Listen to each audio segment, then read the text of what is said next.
بسم اللہ الرحمن الرحیم۔ السلام علیکم۔ قصہ اصحاب کہف۔ اللہ تعالیٰ نے انسانوں کی ہدایت و رہنمائی کے لیے انبیاء کرام کو اس دنیا میں بھیجا اور انبیاء کرام کو مختلف کتب و صحیفے عطا کیے۔ نبی اکرم صلی اللہ علیہ وآلہ وسلم کو اللہ تعالیٰ نے قرآن مجید عطا کیا۔ قرآن مجید رہتی دنیا تک انسانوں کے لیے ہدایت و رہنمائی ہے۔ قرآن مجید میں اللہ تعالیٰ نے انسانوں کی ہدایت و رہنمائی کے لیے جہاں واضح احکامات نازل کیے، وہیں انسانی نفسیات کو مد نظر رکھتے ہوئے ماضی کے قصوں کے ذریعے بھی ان کی تذکیر کی ہے اور ان کو بتایا ہے کہ ان قصوں میں بڑی عبرت اور نصیحت ہے۔ اب کوئی نصیحت حاصل کرنا چاہے تو اس کے لیے اس میں بہت سامان ہے، اور اگر کوئی قرآن قصائص کو محض ماضی کے قصے کہانیاں سمجھ کر سنتا ہے تو اسے پھر کوئی ہدایت نہیں ملتی۔ اس لیے قصص القرآن کو محض قصے کہانیاں سمجھ کر پڑھنے اور سنانے کے بجائے یہ دیکھنا چاہیے کہ اللہ تعالیٰ نے ان قصوں کے ذریعے انسانوں کی کس بات کی ہدایت دی ہے۔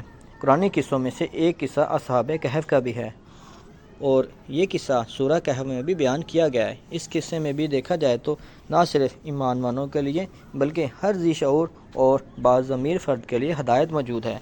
یہاں ہم آپ لوگوں کے سامنے اصحاب الکہف کا قصہ مختصراً بیان کریں گے اور پھر یہ دیکھنے کی کوشش کریں گے کہ اللہ تعالیٰ نے اس میں ہمیں یہ ہدایت دی ہے اور اس قصے میں ہمارے لیے کیا اسباق ہیں۔ قصہ سنانے سے قبل یہ دیکھنا چاہیے کہ قرآن مجید میں اللہ تعالیٰ نے اصحاب کہف کا ذکر کیوں کیا ہے۔ مفسرین نے اس کی وجہ نزول یہ بتائی ہے کہ قریش مکہ نے اپنے دو آدمیوں کو مدینہ کے یہودیوں کے پاس بھیجا کہ یہودی اہل کتاب ہیں، اس لیے ان سے محمد صلی اللہ علیہ وآلہ وسلم کی بابت دریافت کرو کہ وہ کیا کہتے ہیں۔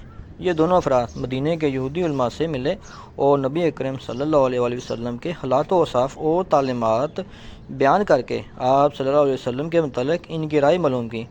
اس کے جواب میں یہودیوں نے ان کو بتایا کہ تم محمد صلی اللہ علیہ وآلہ وسلم سے یہ 3 سوالات کرنا کہ نمبر 1، اگلے زمانے کے ان نوجوانوں اصحاب کہف کا کیا قصہ تھا؟ 2، اس شخص کے بارے میں بھی معلوم کرو جس نے پوری دنیا کا چکر لگایا تھا اور مشرق و مغرب سے ہو آیا تھا۔ تیسرا سوال روح کی ماہیت کے متعلق تھا۔ بعض علماء کے مطابق تیسرا سوال حضرت موسیٰ و خضر علیہ السلام کے متعلق تھا، اور اس سورہ کے مطالعے سے بھی یہی بات قرین قیاس معلوم ہوتی ہے۔ یہودیوں نے قریش مکہ کے نمائندوں کو یہ بھی کہا کہ یہ ایسی باتیں ہیں جو صرف اللہ تعالیٰ کا ایک نبی ہی ان کے متعلق جانتا ہے، اگر وہ سچے ہوں گے تو ان کے جواب دیں گے۔ قریش مکہ نے واپس آ کر یہی سوالات نبی کریم صلی اللہ علیہ وآلہ وسلم سے دریافت کیے، جس کے جواب میں اللہ تعالیٰ نے یہ سورت نازل فرمائی۔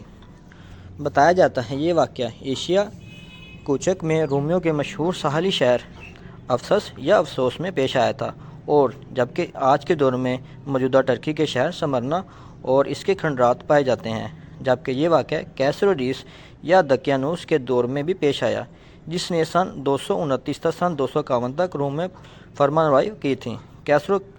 کیسروکیانوس ایک بت پرست اور ظالم بادشاہ تھا۔ اس نے اپنے دور حکومت میں اہل ایمان نصارہ پر ظلم و ستم کے پہاڑ توڑے تھے۔ کہا جاتا ہے کہ یہ چند صاحب ایمان اور روشن ضمیر نوجوان تھے۔ یہ اپنے باپ داداؤں کے ساتھ عید منانے کے لیے شہر کے ایک میلے میں گئے تھے۔ بتایا جاتا ہے کہ وہ شہر اس وقت شرک اور بت پرستی کا بہت بڑا مرکز تھا، اور وہاں ڈائنا نامی دیوتا کا مندر تھا، جس کی پوجا کرنے کے لیے شام، مصر، فلسطین وغیرہ سے بھی لوگ وہاں آتے تھے۔ ان نوجوانوں نے وہاں شرک و بت پرستی کے جو نظارے دیکھے تو ان کا دل کھٹا ہو گیا، اور ان کے دل میں خیال آیا کہ عبادت تو ایک اللہ کی ہی ہونی چاہیے، ذبیحے وغیرہ تو اللہ کے نام پر ہونے چاہیے۔ بس یہ سوچ کر یہ لوگ انفرادی طور پر اس میلے سے الگ ہو گئے، ایک درخت کے نیچے آ کر بیٹھنے لگے۔ پھر ایک آیا، پھر دوسرا، پھر تیسرا، اس طرح یہ لوگ ایک جگہ جمع ہو گئے۔ اگرچہ ان لوگوں میں کوئی تعارف نہ تھا، لیکن ایمان کی روشنی کے باعث یہ لوگ ایک جگہ مل گئے، اور ابتدا میں تو یہ سارے ایک دوسرے سے ڈر رہے تھے کہ ایسا نہیں کہ میں ان کے سامنے اپنے دل کی بات رکھوں اور وہ کسی کو بتا دیں۔ بالآخر ان میں سے ایک نے کہا، دوستو، کوئی تو بات ہے کہ ہم سارے میلے ٹھیلے اور فضولیات کو چھوڑ کر یہاں آ بیٹھے ہیں۔ میرا خیال ہے کہ ہر ایک اپنے دل کی بات بتائے کہ کس چیز کی باعث اس نے اپنے باپ دادا اور قوم کے اس میلے اور رواج کو چھوڑ کر یہاں آنے میں عافیت سمجھی۔ اس کے جواب میں ایک نے کہا، مجھے تو اپنی قوم کی یہ رسم بالکل نہیں بھاتی۔ جب ہمارا تمہارا خالق ایک اللہ ہے تو ہم اس کو چھوڑ کر ان دوسرے معبودوں کی پوجا کیوں کریں؟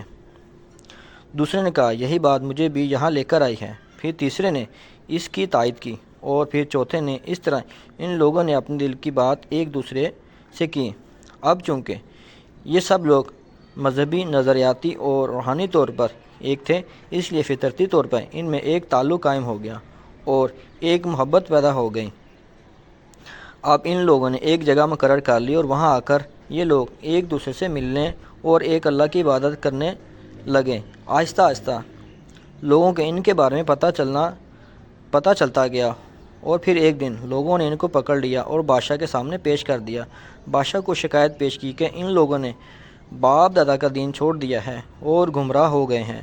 بادشاہ نے جب ان سے اس بابت دریافت کی تو انہوں نے بڑی دلیری اور صاف گوئی سے اللہ کی وحدانیت کا اقرار کیا اور کہا ہمارا رب وہی ہے جو آسمانوں اور زمینوں کا مالک و خالق ہے۔ ناممکن ہے کہ ہم اس کے سوا کسی کو اپنا معبود بنائیں۔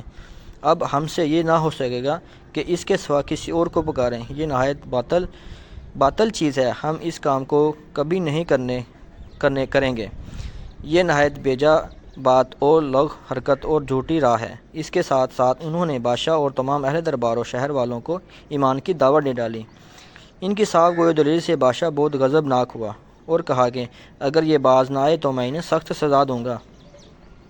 انہوں نے جب یہ محسوس کر لیا کہ ہم یہاں رہ کر اپنے دین پر قائم نہیں رہ سکتے تو پھر انہوں نے ماں باپ، رشتہ داروں اور دوست احباب کو چھوڑنے کا فیصلہ کر لیا، اور ایک روز یہ لوگ موقع پا کر اس بستی سے بھاگ نکلے اور پہاڑ کے غار میں چھپ گئے۔ بادشاہ اور ان کی قوم نے ان کو بہت ڈھونڈا لیکن ان کو کہیں نہ پا سکے۔ ادھر ان نوجوانوں کا معاملہ یہ ہوا کہ جب یہ بستی سے نکلے تو ایک کتا بھی ان کے ساتھ ہو لیا۔ یہ چھپتے چھپاتے ایک پہاڑی کے ایک غار میں چھپ کر بیٹھ گئے۔ جب وہ کتا غار کے منہ پر بیٹھ گیا، تھکن کے باعث اس غار میں لیٹ گئے اور یہاں اللہ تعالیٰ نے ان پر ایک طویل نیند طاری کر دی۔ اس کے ساتھ ساتھ اللہ تعالیٰ نے لوگوں کو ان سے دور رکھنے کے لیے دو انتظامات کیے۔ ایک تو یہ کہ جو کتا ان کے ساتھ آیا تھا وہ غار کے دہانے بیٹھ گیا۔ اللہ تعالیٰ نے اس پر بھی نیند طاری کر دی، لیکن وہ ایسی پوزیشن میں بیٹھا ہوا تھا کہ دور سے دیکھنے پر لگتا تھا گویا کہ وہ کتا بالکل چوکس و چابند بیٹھا ہوا ہے اور کسی چیز کی نگرانی پر بیٹھا ہے۔ اس طرح لوگوں پر یہ تاثر قائم ہوا کہ شاید اس غار میں کوئی خطرناک ڈاکو ہیں اور یہ ان کا کتا ہے۔ اس خوف سے کوئی اس غار کے نزدیک نہ جاتا تھا۔ اس کے ساتھ دوسرا انتظام یہ کیا گیا کہ انہوں نے جس غار کا انتخاب کیا وہ شمالاً جنوباً واقع ہوا تھا۔ اس طرح اس غار میں کسی بھی موسم میں سورج کی روشنی نہ پہنچتی تھی اور غار میں اندھیرا ہی رہتا۔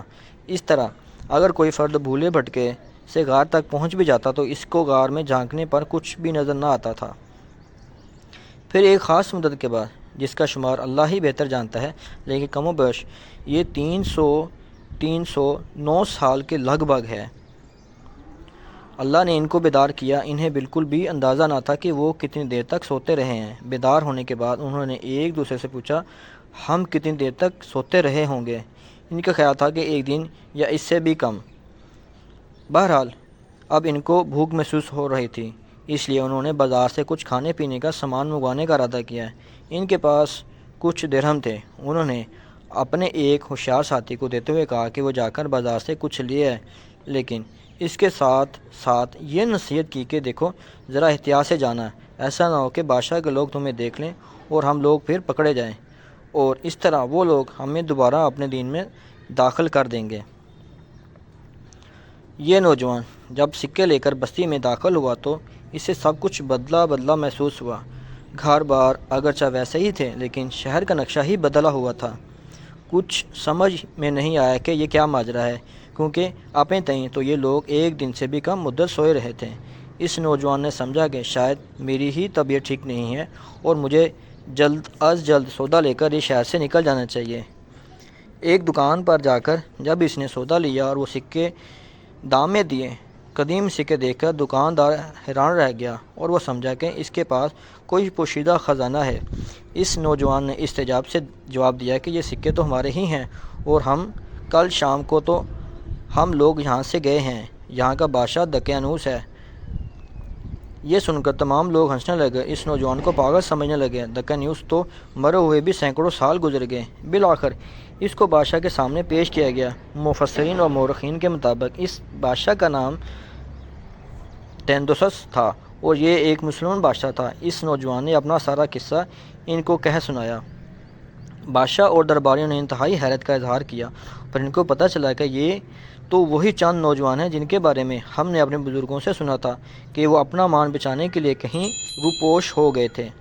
آنن فانن یہ خبر سارے شہر میں پھیل گئی کہ دکن نے اس کے دور میں جو پیروان مسیح روپوش ہو گئے تھے اب وہ ظاہر ہوئے ہیں۔